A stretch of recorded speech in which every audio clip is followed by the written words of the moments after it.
रहीम students, last time हम जो topic कर रहे थे that was Bohr model of atom.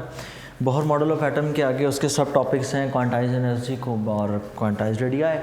तो नेक्स्ट हम डिस्कस कर रहे हैं जी क्वांटाइज रेडियाई को कि एक रेडियस की वैल्यू फ़िक्स होती है जिसमें अंदर इलेक्ट्रॉन रिवॉल्व कर रहा होता है। क्वांटाइज्ड का मतलब होता है फ़िक्स। अब जो बोहर मॉडल ऑफ एटम है ना, उसको हमने सारे का सारा डिस्कस करते हैं on the basis of hydrogen atom. क्यों? क्योंकि हाइड्रोजन एटम के अंदर एक ही प्रोटॉन, एक ही इलेक्ट्रॉन है, तो ना तो एक्स्ट्रा को फोर्स ऑफ अट्रैक्शन है, ना कोई एक्स्ट्रा फोर्स ऑफ रिपल्शन है। रिपल्शन और अट्रैक्शन का जिक्र मैं इसलिए कर रहा हूँ क्योंकि जब बहुत ज़्यादा इलेक्ट्रॉन्स इकट्ठे हो जाते हैं तब वो एक दूसरे को रिपेल करना शुरू कर देते हैं, और जब इलेक्ट्रॉन्स की तादाद ज़्यादा है तो ऑटोमेटिकली प्रोटॉन्स भी ज़्यादा होंगे। फॉर एग्जांपल कार्बन की मैं बात करूँ तो उसमें 6 प्रोटॉन 6 इलेक्ट्रॉन्स होते हैं, तो फोर्स ऑफ अट्रैक्शन उनमें ज़्यादा होती है as compare to the hydrogen atom, क्योंकि जारी बात है 6 प्रोटॉन 6 इलेक्ट्रॉन को ज़्यादा ज़ोर से खींच रहे होंगे। एक ये चीज़ आ जाती है। दूसरा, इलेक्ट्रॉन्स पर नेगेटिव चार्ज होता है तो वो एक दूसरे को भी रिपेल करके कुछ शील्डिंग इफेक्ट क्रिएट कर रहे होते हैं कि एटॉमिक साइज़ को बढ़ाने की कोशिश करते हैं। तो हाइड्रोजन एटम को डिस्कस करने का मकसद ये है कि it's a very simple scenario कि एक ही प्रोटॉन है, एक ही इलेक्ट्रॉन है, इन्हीं दोनों की फोर्स ऑफ अट्रैक्शन है। तो ये दरमियान में आ गया न्यूक्लियस, इसके इर्द गिर्द ये कोई पाथ है जिसके ऊपर इलेक्ट्रॉन रिवॉल्व कर रहा है। Let's say this is the path on which electron is revolving around the nucleus. अब दरमियान में न्यूक्लियस के मुझे पता है, यहाँ पर न्यूक्लियस के सेंटर की अगर मैं बात करूँ तो यहाँ पर प्रोटॉन्स होते हैं। तो अगर यहाँ पर प्रोटॉन होते हैं तो यहाँ पर चार्ज भी कौन सा होगा? It will have positive charge at the centre. तो यहाँ पर हम दरमियान में कौन सा चार्ज ड्रॉ कर देते हैं? ये दरमियान में जो न्यूक्लियस वाला पोर्शन है, let's say it has positive charge, और ये आ गया आपके पास न्यूक्लियस, और न्यूक्लियस पे चार्ज कौन सा होता है? पॉजिटिव। तो दरमियान में यहाँ पर आ जाएगा पॉजिटिव चार्ज। साइड पे ये इलेक्ट्रॉन है, इलेक्ट्रॉन पे चार्ज कौन सा होगा? नेगेटिव। इन दोनों के दरमियान में ये जो डिस्टेंस है it is represented by R, और ये आर से रिप्रेजेंट करने का मतलब radius of the first shell है कि पहले शेल का रेडियस, और दरमियान में ये न्यूक्लियस है तो न्यूक्लियस पे चार्ज कौन सा है? पॉजिटिव। अब इलेक्ट्रॉन अगर न्यूक्लियस के इर्द गिर्द रिवॉल्व कर रहा है, there must be a centripetal force, and that centripetal force will be equal to Fc is equals to mv² over R. क्योंकि मैस ऑफ इलेक्ट्रॉन आर क्या चीज़ है? रेडियस। जिस रेडियस के अंदर, जिस पाथ के ऊपर इलेक्ट्रॉन रिवॉल्व कर रहा है, आपकी बुक पे इस रेडियस को Rn से भी लिखा जाता है, the radius of the nth orbital. So it doesn't matter, आप उसको चाहें तो Rn लिख लें। नेक्स्ट चीज़, अगर इलेक्ट्रॉन को न्यूक्लियस की तरफ अट्रैक्ट हो रहा है, क्योंकि सेंट्रीपिटल फोर्स, जब ये इलेक्ट्रॉन रिवॉल्व करेगा तो सेंट्रीपिटल फोर्स इसको टुवर्ड्स द सेंटर अट्रैक्ट करती है। अगर ऐसी सिचुएशन है तो there must be a force, और इन दोनों के दरमियान में भी तो एक फोर्स ऑफ अट्रैक्शन होगी। क्यों? क्योंकि इस पे चार्ज पॉजिटिव है, इस पे चार्ज कौन सा है? Negative. According to Coulomb's law, F is equals to K Q1 Q2 divided by R²। तो अगर मैं कूलम्स फोर्स में वैल्यूज पुट करूं तो F is equals to K। Q1 पहला चार्ज वो इलेक्ट्रॉन का चार्ज है, Q2 दूसरा चार्ज है, वो चार्ज किस चीज़ का? प्रोटॉन का चार्ज है, डिवाइडेड बाय R²। इन दोनों के दरमियान में डिस्टेंस और रेडियस जो है उसको हमने Rn लिखा है, the radius of the nth orbital. F is equal to K। Electron और प्रोटॉन का चार्ज इक्वल होता है, ठीक है, एक पे पॉजिटिव है एक पे नेगेटिव है, हमें वैल्यू से गर्ज है। तो यहाँ पर जब हम इसकी पावर देखेंगे तो पावर कितनी हो जाएगी? E²। फिर सुन लें E², क्योंकि हालांकि यहाँ पे तो नेगेटिव पॉजिटिव, और नेगेटिव पॉजिटिव सिर्फ चार्ज की वैल्यू का है, पावर का नेगेटिव पॉजिटिव नहीं है। और दूसरी बात ये कि जितना इलेक्ट्रॉन का चार्ज होता है उतना ही प्रोटॉन का चार्ज होता है, तो दोनों वैल्यूज जब मल्टीप्लाई होंगी तो स्क्वायर हो जाएंगी, डिवाइड बाय Rn²। ये फोर्स ऑफ अट्रैक्शन भी इलेक्ट्रॉन को किधर खींच रही है? Towards the centre. Centripetal force भी किधर खींच रही है? Towards the centre. इसका मतलब सेंट्रीपिटल फोर्स प्रोवाइड करने वाला एजेंट कौन सा है? The force of attraction between the proton and the electron, या the force of attraction between the nucleus and the electron. तो इसका मतलब मैं इसको नाम दे रहा हूँ इक्वेशन नंबर 1 का, इसको मैं नाम दे रहा हूँ इक्वेशन नंबर 2 का, by comparing equation number 1 and 2।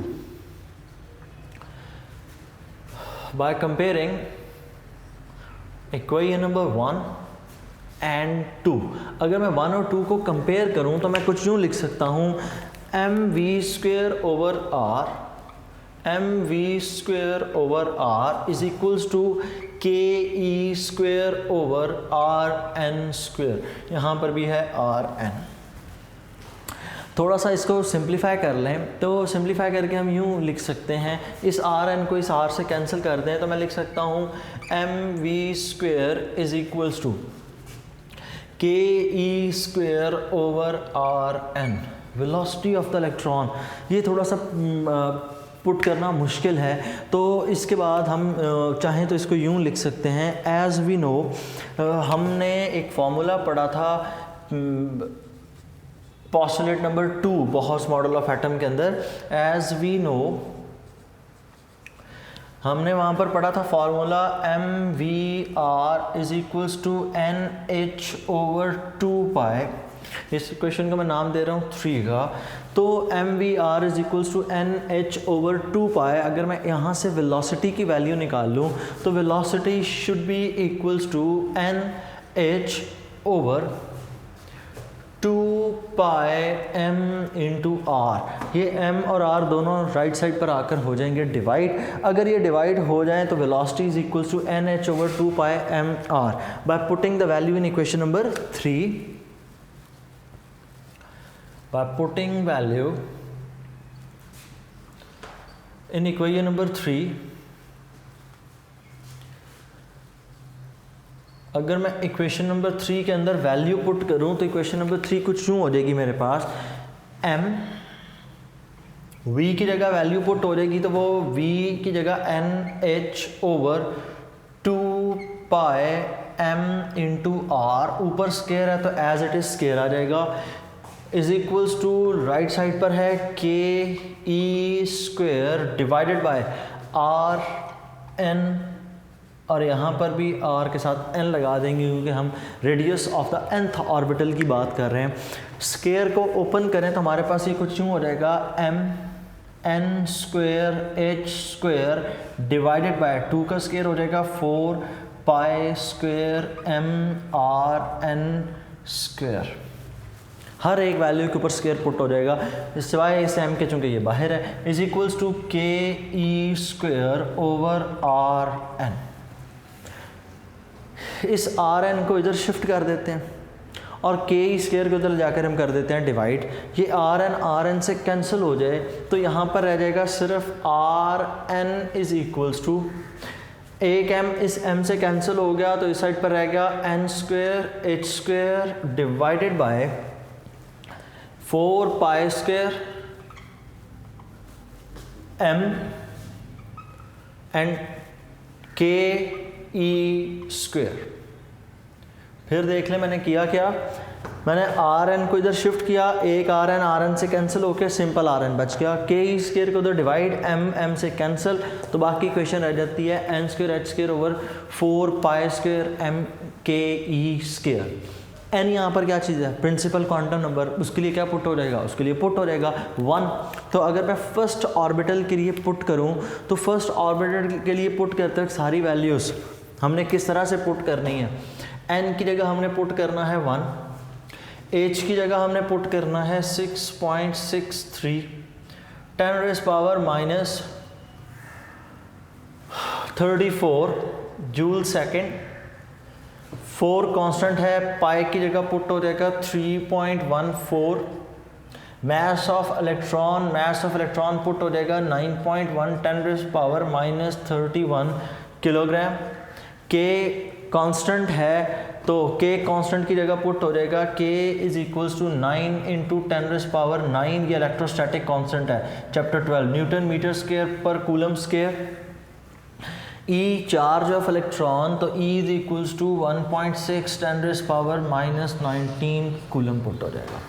तो ये वैल्यूज़ हम पुट कर दें तो हमारे पास radius of the first orbit आ जाता है and that radius is almost equal to 0.529 nanometres की इक्वली हमारे पास डिस्टेंस आता है वैल्यूज़ पुट करने के बाद, सॉल्व करने के बाद। एक जनरल फार्मूला हम बना सकते हैं, क्योंकि जब आपने फर्स्ट ऑर्बिटल सॉल्व करना है ना, तो आपने n की जगह क्या पुट करना है, 1। अगर हमने n की जगह 1 पुट करना है, इसका मतलब मैं इस फॉर्मूले को कुछ यूँ लिख सकता हूँ, R1 will be equal to h², क्योंकि इस n की जगह तो 1 पुट हो गया, इधर भी क्या पुट हो गया, 1, तो 1² तो मैं लिख ही नहीं रहा, ओवर 4 पाई स्क्वायर mke², ये Rn की वैल्यू है। अगर मैं चाहूँ तो एक जनरल फार्मूला लिख नहीं सकता, वो जनरल फार्मूला ये होगा कि Rn इज इक्वल टू, ये जो पूरा फैक्टर है इस n को छोड़ दें, बाकी जो h² ओवर 4 पाई ke², ये किसकी इक्वल है, it is equal to R1। तो मैं इस फॉर्मूले को लिख सकता हूँ Rn is equal to n² into R1। मतलब दूसरे शेल के लिए मुझे सॉल्व करने की जरूरत ही नहीं है। क्यों? दूसरे शेल के लिए मैं क्या करूँगा, 4 मल्टीप्लाई बाय R1, क्योंकि जब दूसरे शेल के लिए मैंने n पुट करना है वो कितना होगा, 2 का स्क्वायर कितना हो जाएगा, 4। थर्ड शेल के लिए कितना हो जाएगा, 9 times of R1। Fourth shell के लिए कितना हो जाएगा, 16 टाइम्स ऑफ R1। मतलब उसका पहले से हम क्या ले लेंगे, स्क्वायर लेकर उसको सॉल्व कर लिया करेंगे। तो ये थी कैलकुलेशन हमारे पास एटॉमिक रेडियाई की। नेक्स्ट चीज़ इसमें है जी क्वांटाइज एनर्जी की, कि जब इलेक्ट्रॉन न्यूक्लियस के इर्द गिर्द रिवॉल्व करता है तो it has a fix amount of energy with which it revolves around the nucleus. अब जब ये रिवॉल्व कर रहा होता है तो total amount of energy, total energy of the electron, कौन कौन सी एनर्जी होगी, एक इसके पास होती है काइनेटिक एनर्जी, दूसरी इसके पास कौन सी एनर्जी होती है, पोटेंशियल एनर्जी, जिसकी वजह से इलेक्ट्रॉन और न्यूक्लियस एक दूसरे को अट्रैक्ट करते हैं। काइनेटिक एनर्जी कौन सी है, जिस वेलोसिटी के साथ ये इलेक्ट्रॉन रिवॉल्व कर रहा है तो वो वेलोसिटी कौन सी हो जाएगी, काइनेटिक एनर्जी। तो काइनेटिक एनर्जी के लिए पुट हो जाएगा total energy is equals to, kinetic energy के लिए हम पुट कर देंगे 1/2 mv², where m is the mass of electron, v is the velocity of the electron। और पोटेंशियल एनर्जी के लिए हम क्या करेंगे, हम पोटेंशियल एनर्जी के लिए फॉर्मूला यूज़ कर देंगे, potential energy is equal to F d cos of angle theta. Force potential energy is equal to work done, कि जितना वर्क करना पड़ेगा उस इलेक्ट्रॉन को न्यूक्लियस के करीब रखने के लिए।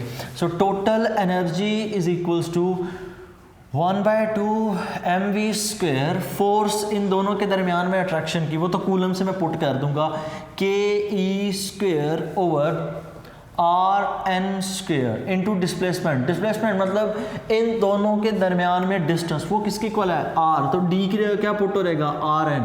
और कॉज ऑफ एंगल थीटा यहाँ पर कितना पुट होता है, इस केस के अंदर हम थीटा को पुट करते हैं 180 डिग्रीज। ठीक, अब अगर यहाँ पर हम इसको सॉल्व करें तो total energy comes out as 1/2 mv² plus और cos 180 -1, एक Rn से कैंसिल, तो ke² ओवर Rn इंटू -1, ये पुट हो जाएगा। और अगर हम इसको सॉल्व करके बेहतर तरीके से लिख लें तो kinetic total energy is equals to 1/2 mv² minus ke² over Rn। रह गई ये वह बात mv² की। इस mv² की वैल्यू मैं पुट कर रहा हूँ इस इक्वेशन से, from equation number 3, from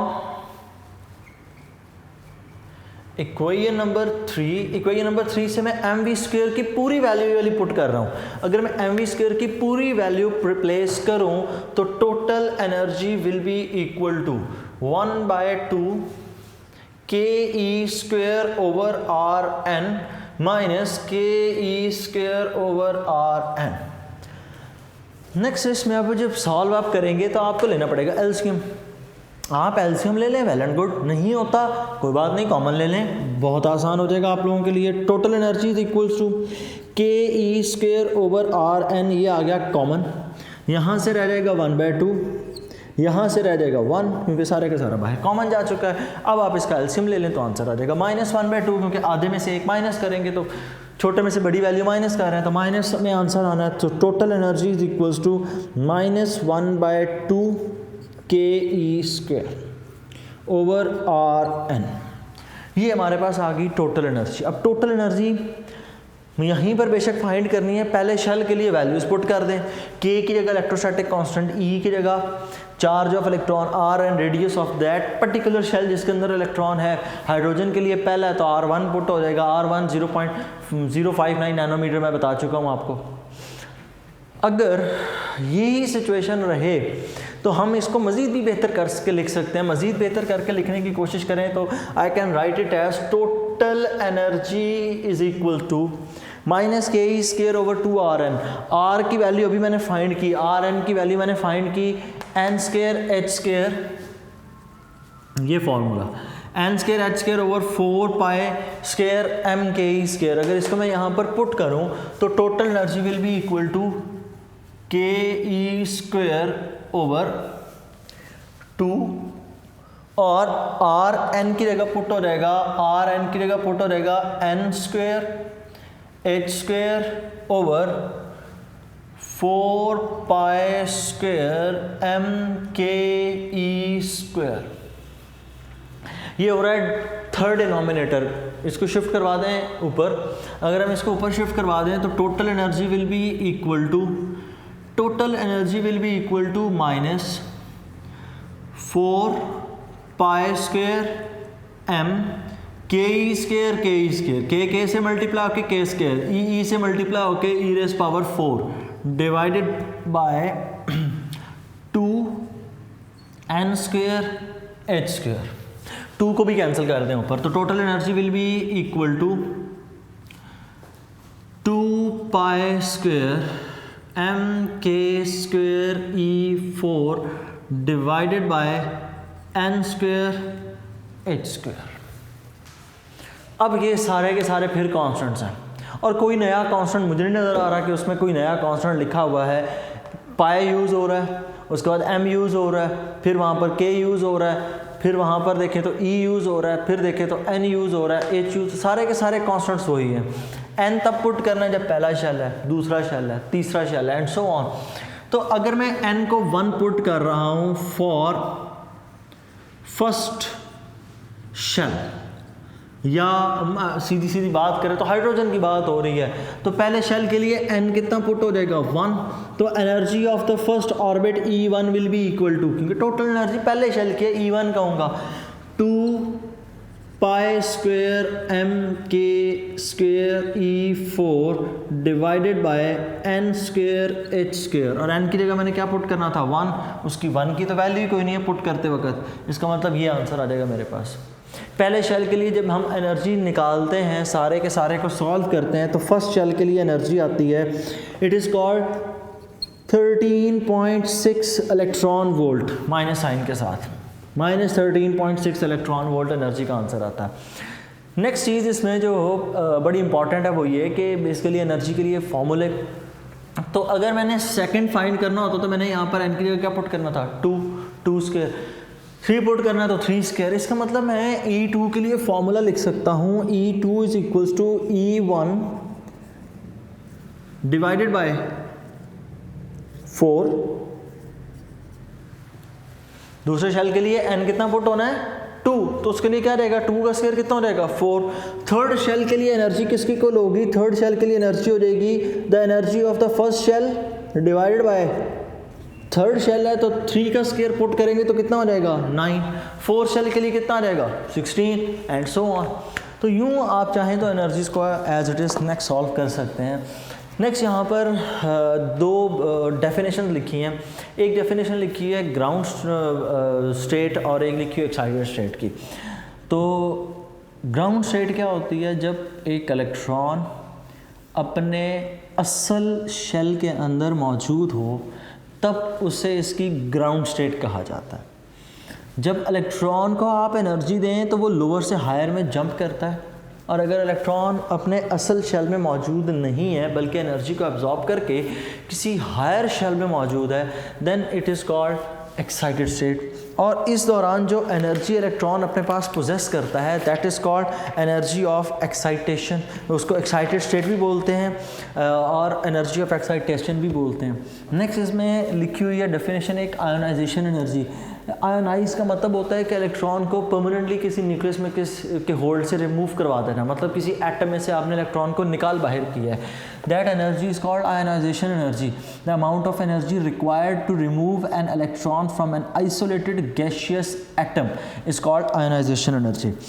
so यहाँ पर एक्साइटेशन एनर्जी फिर क्या होगी कि the sufficient amount of energy by means of which an electron jumps from lower energy level to higher energy level. बिल्कुल अगर आप इस टॉपिक का लास्ट पैराग्राफ देखें ना, उसके अंदर ये चारों डेफिनेशंस आपको बिल्कुल बड़ी तरतीब के साथ मिल जाती हैं। तो ये हैं इनके प्रूफ्स। आपका बेसिक गोल इन टॉपिक्स के अंदर प्रूफ्स का ही है। एक बात याद रखिएगा, हाइड्रोजन के केस में हम फार्मूला ये यूज़ करते हैं, लेकिन जब न्यूक्लियस बड़ा हो जाएगा, एक से ज़्यादा प्रोटॉन्स आ जाएंगे, फिर ये फार्मूला एप्लीकेबल नहीं होता, फिर हमें फार्मूला चेंज करना पड़ता है। उसकी वजह क्या है तो वो सुन लें। उसकी वजह ये है कि ये चार्ज की वैल्यू, जब अभी तक तो एक एक चार्ज है, जब दो दो चार्ज हो जाएंगे तो 4 स्क्वायर हो जाएगा। जब तीन तीन चार्जेस हो जाएंगे, मतलब आप एलिमेंट बात करें लिथियम, लिथियम के न्यूक्लियस में 3 प्रोटॉन्स होते हैं और शेल्स में इलेक्ट्रॉन्स भी कितने होते हैं, 3। जब आप उनको पुट करेंगे 3 × 3 कितना हो जाएगा, 9। तो जो नॉर्मल कंडीशन के अंदर फार्मूला है वो फार्मूला चेंज हो जाता है।